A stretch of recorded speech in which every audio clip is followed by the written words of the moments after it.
അമ്മയ്ക്കും തിരിക്കുമാനും നന്ദി. എൻ്റെ പേര് ദീപക്. ഞാൻ ആലപ്പുഴ ചെട്ടിക്കാട് എന്നുള്ള സ്ഥലത്തു നിന്നാണ് വരുന്നത്. അപ്പോൾ ഞാൻ +2 ശേഷം ജർമ്മൻ ലാംഗ്വേജ് പഠിക്കാൻ വേണ്ടിയാണ് ഈ എറണാകുളത്ത് ചേർന്ന്. അപ്പോൾ ജർമ്മൻ ലാംഗ്വേജ് പഠിച്ചതിന് ശേഷം എനിക്ക് എക്സാം ഡേറ്റ് കിട്ടി. തിരുവനന്തപുരത്തായിരുന്നു എനിക്ക് കിട്ടിയത്. അപ്പോൾ ആ എക്സാമിന് എനിക്ക് ഭയങ്കര പാടായിരുന്നെങ്കിൽ പോലും എനിക്ക് സ്പീക്കിങ്ങും ഹിയറിങ്ങും കിട്ടി. പക്ഷേ ആ എക്സാമിന് ശേഷം എനിക്ക് 6 മാസത്തോളം ഡേറ്റ് കിട്ടിയിട്ടില്ല. എല്ലാ മാസവും ഞാൻ മെയിൽ അയക്കുന്നുണ്ടെങ്കിൽ പോലും എനിക്ക് ഡേറ്റ് കിട്ടാറില്ലായിരുന്നു. അങ്ങനെ ഞാൻ ജാനുവരിയിലും മെയിൽ അയച്ച് എനിക്ക് ഡേറ്റ് കിട്ടിയില്ല. ഡേറ്റ് ഡെലിവറായി. അപ്പോൾ കിട്ടാത്തവർക്ക് കിട്ടത്തില്ല, കുറച്ച് പേർക്കേ കിട്ടത്തുള്ളൂ. അങ്ങനെ ഞാൻ അമ്മയായിട്ട് ഇവിടെ വന്ന് പ്രാർത്ഥിക്കാൻ വേണ്ടി വന്നത്. ജസ്റ്റ് ഇവിടെ പ്രാർത്ഥിക്കാൻ വേണ്ടി മാത്രമാണ് വന്നതെങ്കിൽ പോലും അമ്മ പറഞ്ഞ് നമുക്ക് ഉടമ്പടിയും കൂടി ഒന്ന് എടുക്കാമെന്ന് പറഞ്ഞു. അപ്പോൾ എനിക്ക് അത്രയും നാൾ ഉടമ്പടി എന്നുള്ളത് ഉണ്ടെന്നറിയാമെങ്കിൽ പോലും എന്താണ് ഉടമ്പടി എന്നുള്ളത് എനിക്ക് അറിയത്തില്ലായിരുന്നു. അങ്ങനെ ഇവിടെ വന്ന് ഉടമ്പടി എടുത്ത് 2 ദിവസത്തിനുള്ളിൽ തന്നെ അവിടുന്ന് ബാക്കിയുള്ള സീറ്റ്സിന് മെയിൽ വന്ന്. അപ്പോൾ ആ മെയിലിൽ എനിക്കും കിട്ടി സീറ്റ്.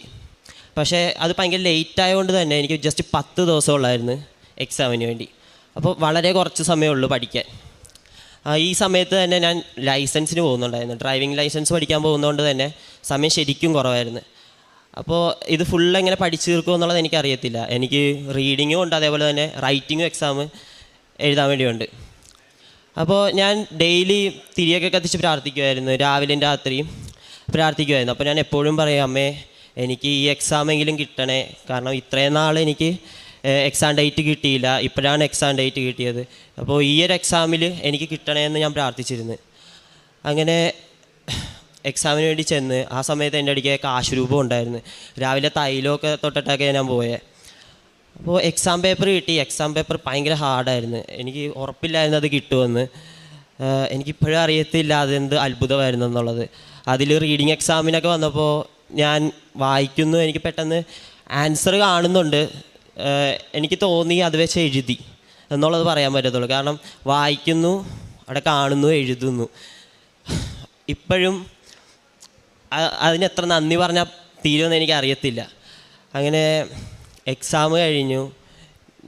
ഈ ലാംഗ്വേജിൻ്റെ ഒരു ടച്ച് വിടാതിരിക്കാൻ വേണ്ടി ഞാൻ തൃശ്ശൂർ ഒരു ഇൻസ്റ്റിറ്റ്യൂഷനിൽ ഇങ്ങനെ പഠിപ്പിക്കാൻ വേണ്ടി അപ്ലൈ ചെയ്തു. അപ്പോൾ ഇത്രയും നാളായിട്ട് ഞാനൊരു ജോബ് ഇൻ്റർവ്യൂ അറ്റൻഡ് ചെയ്തിട്ടില്ല.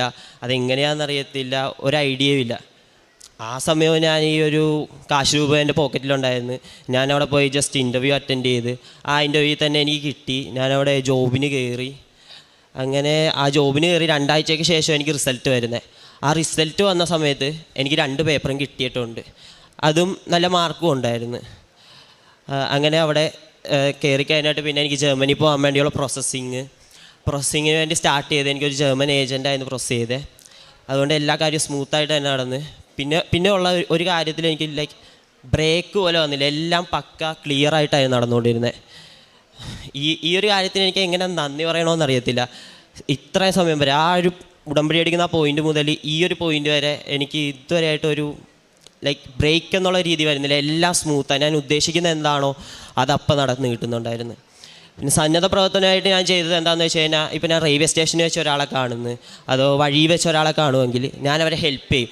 എനിക്ക് ആ സമയത്ത് എപ്പോഴും എങ്ങനെ ഹെൽപ്പ് ചെയ്യാൻ വേണ്ടി പറ്റണമെന്നില്ല. ഞാൻ ഒന്നേ അവർക്ക് ഫുഡ് വാങ്ങിച്ചു കൊടുക്കുമായിരിക്കും, അല്ലെങ്കിൽ അവരിപ്പോൾ ഒരു വെയിറ്റ് എടുത്തുകൊണ്ട് നടക്കുന്നതെങ്കിൽ എന്നെ പറ്റുമെങ്കിൽ ഞാനത് പോയി എടുത്തു കൊടുത്ത് സഹായിക്കുമായിരിക്കും. അതായിരിക്കും എന്നെക്കൊണ്ട് നടക്കുന്നത്. അതേപോലെ തന്നെ എവിടെയെങ്കിലും ആരെങ്കിലും എന്തെങ്കിലും ആവശ്യം പറയുമെങ്കിൽ എന്നെക്കൊണ്ട് പറ്റുന്നതാണെങ്കിൽ ഞാനത് ഉറപ്പായിട്ട് സാധിച്ചു കൊടുത്തിരിക്കും. ഇതൊക്കെ തന്നെയാണ് ഞാൻ സന്നദ്ധ പ്രവർത്തനമായിട്ട് ചെയ്തത്. പിന്നെ അമ്മയ്ക്ക് 1000 നന്ദി. ലൂക്കയുടെ സുവിശേഷം 11:10 നമ്മൾ വായിക്കുന്നു. എന്തെന്നാൽ ചോദിക്കുന്ന ഏവനും ലഭിക്കുന്നു, അന്വേഷിക്കുന്നവൻ കണ്ടെത്തുന്നു, മുട്ടുന്നവന് തുറന്നു കിട്ടുകയും ചെയ്യുന്നു. ഈ മകൻ ജർമ്മൻ B2 പരീക്ഷയുടെ 2 പേപ്പറുകൾ ലഭിക്കാതെ വരുമ്പോൾ അമ്മ മാതാവിൻ്റെ അരികിൽ വന്ന വലിയ പ്രത്യാശയോടെ ഉടമ്പടി എടുക്കുന്നത്, അതിനുശേഷം അവൻ്റെ തന്നെ വാക്കുകളിൽ ഈ നിമിഷം വരെയുള്ള ഓരോ കാര്യവും അമ്മ മാതാവ് അതിവേഗതയിൽ എന്തൊക്കെ ചോദിച്ചോ എന്തൊക്കെ ആഗ്രഹിച്ചോ അതെല്ലാം അവന് കൊടുത്തുകൊണ്ട് അനുഗ്രഹിച്ചതിൻ്റെ സാക്ഷ്യമാണ് പങ്കുവയ്ക്കുന്നത്. B2വിൻ്റെ ലഭിക്കാനിരുന്ന 2 മൊഡ്യൂളുകൾ പരീക്ഷയ്ക്ക് പോകുമ്പോൾ ശരിക്കും സാഹചര്യമോ പരീക്ഷയോ അത്ര കണ്ട് എളുപ്പമായിരുന്നില്ല. എല്ലാം മനസ്സിലായെന്നോ എല്ലാം അറിയാമായിരുന്നെന്നോ അവൻ പറയുന്നില്ല. എങ്കിലും കാണുന്നു എഴുതുന്നു എന്ന രീതിയിൽ അത് അവിടെ വായിക്കുന്നത് എന്ത് മനസ്സിലാകുന്നുവോ അവന് അവിടെ തോന്നിച്ചു കൊണ്ടിരുന്നതൊക്കെയും അവന് എഴുതിക്കൊണ്ടിരുന്നു. അത് വിജയത്തിന് കാരണമായി അവന് മാറുകയും ചെയ്യുന്നു.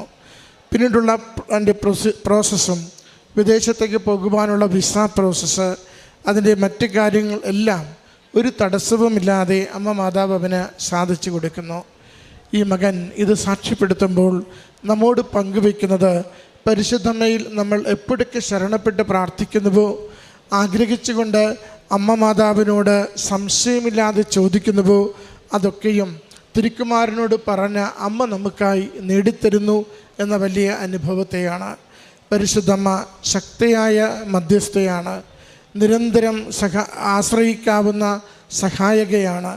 ഏതൊരാപത്തിലും നമ്മളെ കൈവിടാതെ കൂടെ നടക്കുന്ന, നമ്മളെ കരം പിടിച്ച് സുരക്ഷിതമായ തീരത്തേക്ക് നയിക്കുന്ന അമ്മയാണ്.